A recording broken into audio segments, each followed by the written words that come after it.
जय बजरंगबली, जय श्री राम। आज के वीडियो में मैं आपको बता रही हूँ कि हम अगर हनुमान चालीसा पढ़ने का संकल्प लेते हैं तो हमें वह संकल्प किस प्रकार लेना चाहिए।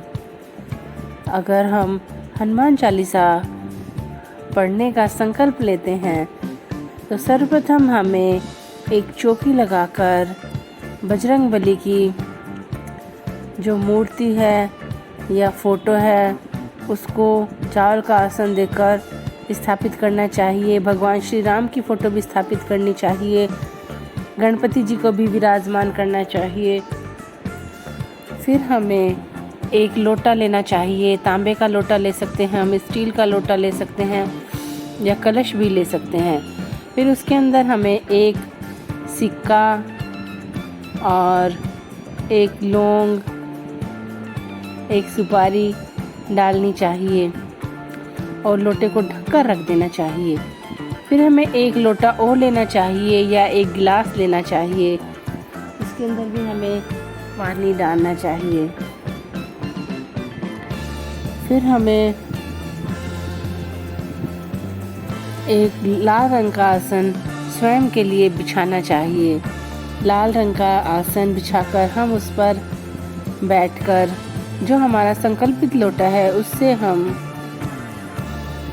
हाथ में पानी लेकर उल्टे हाथ से सीधे हाथ में डालेंगे और 3 बार घुमाकर उसमें थोड़े पुष्प और अक्षत लेकर बजरंगबली के चरणों में समर्पित कर देंगे।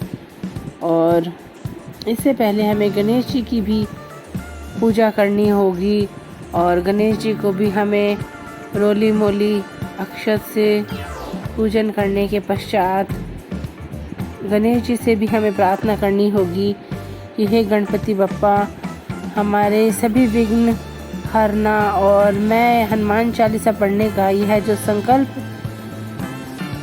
ले रही हूँ उसको पूर्ण करना। उसमें जो भी विघ्न बाधाएं आए उनको दूर करना। फिर हमें हनुमान चालीसा प्रारंभ करने से पहले 108 बार राम नाम का जाप करना होता है। राम नाम का जाप हम माला के माध्यम से भी कर सकते हैं और हम गिनकर भी कर सकते हैं। जय श्री राम, जय श्री राम, जय जय श्री राम, जय जय श्री राम। हमें 108 बार राम नाम का जाप करना होता है और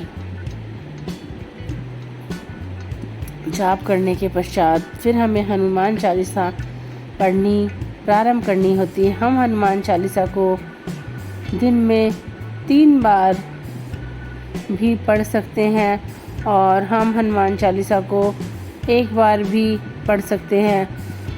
जैसी हमारी सुविधा हो उसी हिसाब से हम नियम ले सकते हैं। और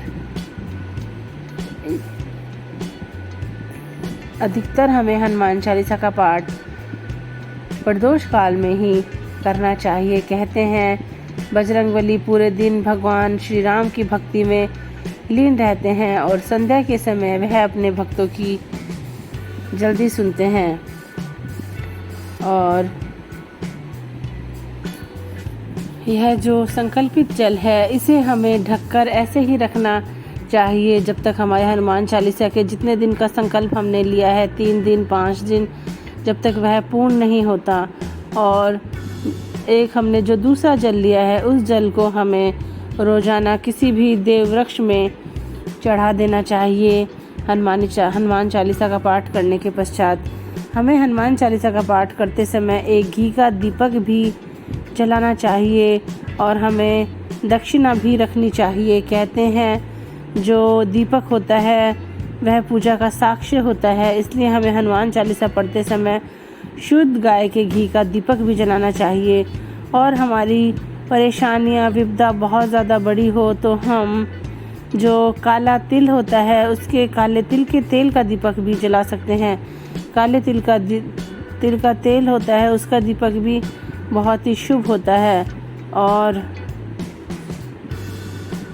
बजरंगबली को प्रसन्न करने के लिए हमें राम नाम का जाप भी ज़रूर करना चाहिए। और हनुमान चालीसा पढ़ते वक्त हम जो आसन लेते हैं उस पर हमें स्वयं खुद को ही बैठना चाहिए और किसी काम में उस आसन को जब तक हनुमान चालीसा का पाठ पूर्ण नहीं हो जाता किसी को नहीं इस्तेमाल करने देना चाहिए। और हनुमान चालीसा का नियम हम लेते हैं उन दिनों हमें पूर्ण ब्रह्मचर्य का पालन करना चाहिए। और हमारे घर में भी हमें जो तामसिक भोजन होता है, मांस मदिरा होती है, उनका प्रयोग नहीं करना चाहिए। हमें तामसिक भोजन का खुद भी उपयोग नहीं करना चाहिए और घर के सदस्यों को भी उपयोग नहीं करने देना चाहिए। इससे हमारा मन बहुत ही शुद्ध रहता है और हमें शुद्ध भाव ही आते हैं।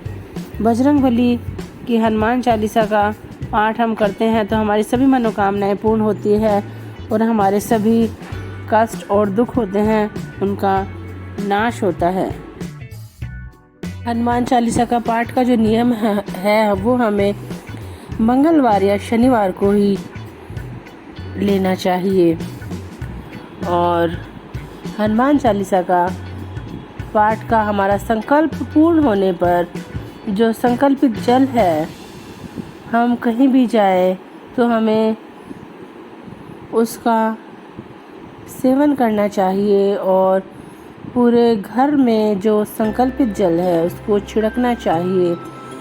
संकल्पित जल बहुत ही शुभ होता है। Thanks for watching. इसी तरह के वीडियो के लिए मेरे चैनल को लाइक, शेयर और सब्सक्राइब करें।